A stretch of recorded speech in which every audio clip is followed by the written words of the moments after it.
संगम recording studio चकरमनिया दुआरा पटेंट DJ बाजता होई तई रे कि मारावा साजता होई तई रे कि हमारा दिया कोई के गद की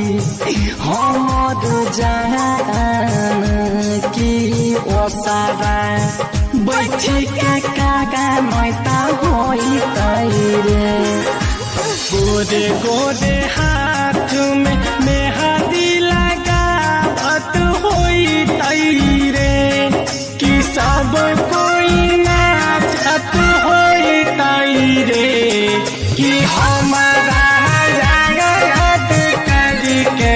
पागली हमर जागरण की वो सारा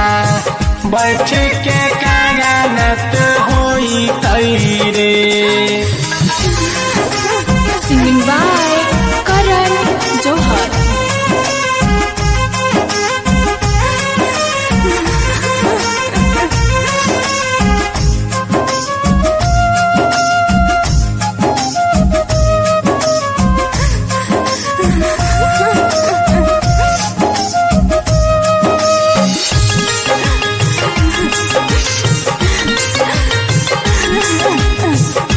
रिकॉर्डिंग स्टूडियो चकरमनिया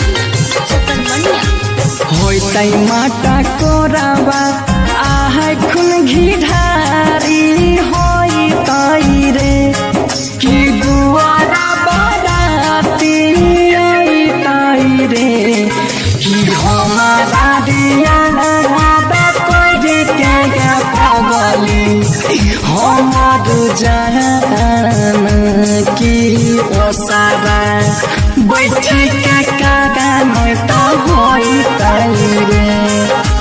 गोरे गोरे देहिया में हल्दी लगावत होई तैरे कि हल्दी लगावत होई तैरे कि हमारा याद करके पागली हमर जागरण की वो सारा बैठ के कागनत होई तैरे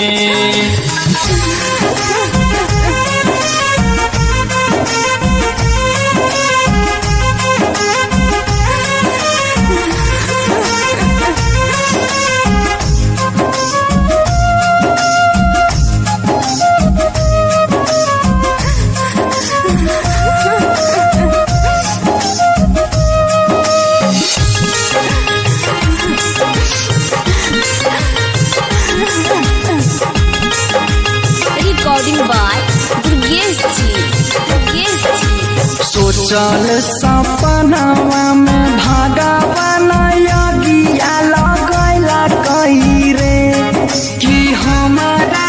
खूब कमैला कई रे कि हमारा कोई के पागली हमर जगा गान की ओसारा का बैठी के कागा मैता होई तैरे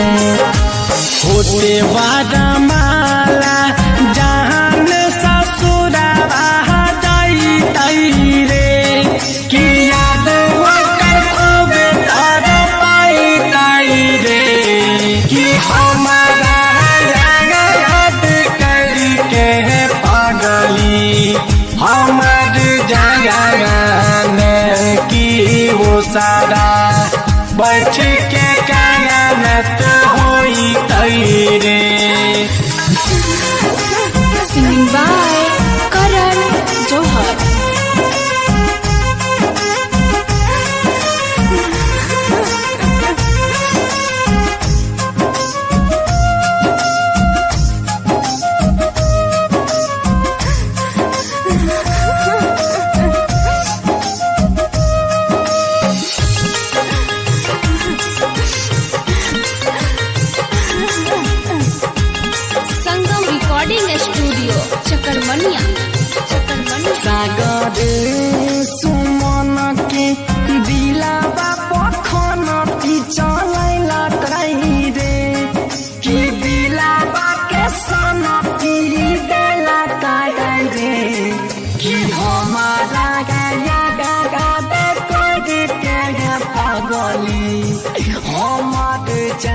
कागन